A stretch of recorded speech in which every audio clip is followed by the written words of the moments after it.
আল্লাহ যে বলেছে ইয়া আইয়ুহাল্লাযীনা আমানুত্তাকুল্লাহ, হে ঈমানদারগণ তোমরা আল্লাহকে ভয় করো। কেমন ভয় করতে হবে? হাক্ক তুকাতিহি, ভয়ের মতো ভয় করতে হবে। রাত্রে গভীরে আপনি ডাকাতি করবেন, দুনিয়ার কোনো মানুষ দেখে না, দেখেন কি ও মুসলমান, দেখেন কি রাত্রে দুনিয়ার কেউ দেখে, রাত্রে কেউ দেখে না জিনা করতেছেন, কিন্তু একজন তাকায় আছেন, তিনি হলেন আমার আল্লাহ। ও মুসলমান, আপনি জিনা করতেছেন, আল্লাহ কিন্তু অক্সিজেন বন্ধ করে দেয় নাই, ভিতর থেকে ঘরের দরজা নক করে দিছেন।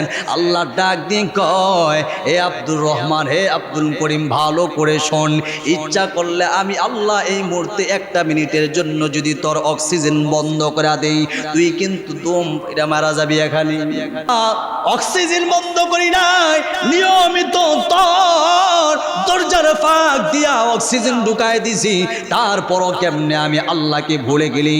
এই জন্য মুসলমান সদা সর্বদা ভয় করব কাকে? আরো জোরে কন।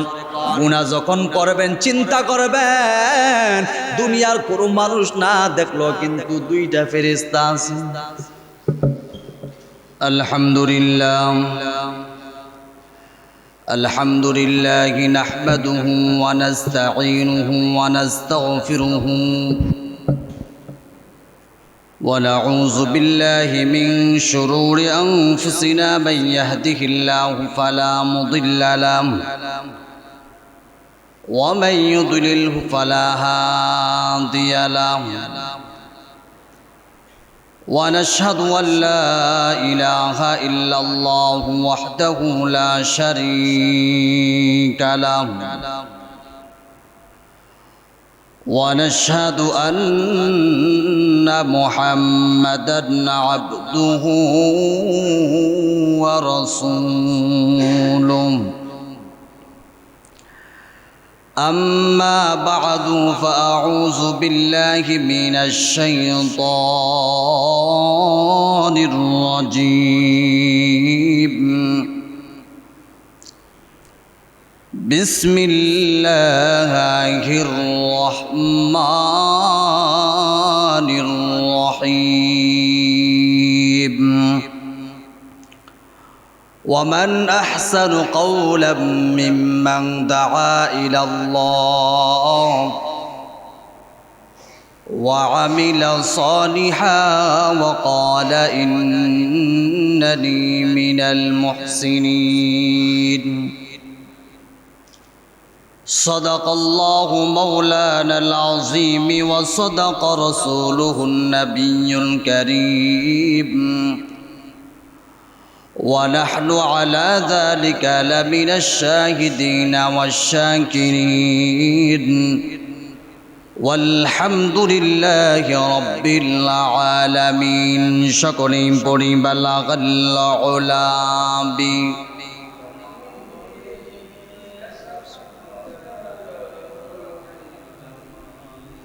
حسنت جميع خصاله صلوا আর মোহাব্বতের সাথে পড়ি বালাগাল উলাবি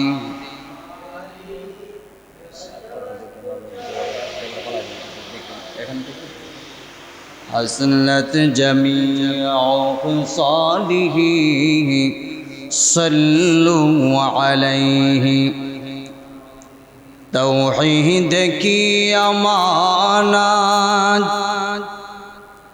सीनों में है हमारा आसान नहीं मिटाना नाम निशा हमारा बलगल उलाबी कमालिही कशफत जाबी हसनत जमीअ खसालिही सल्लू তুমি আছো হৃদয়ের গভীরে বলবো তোমায় বলো কি করে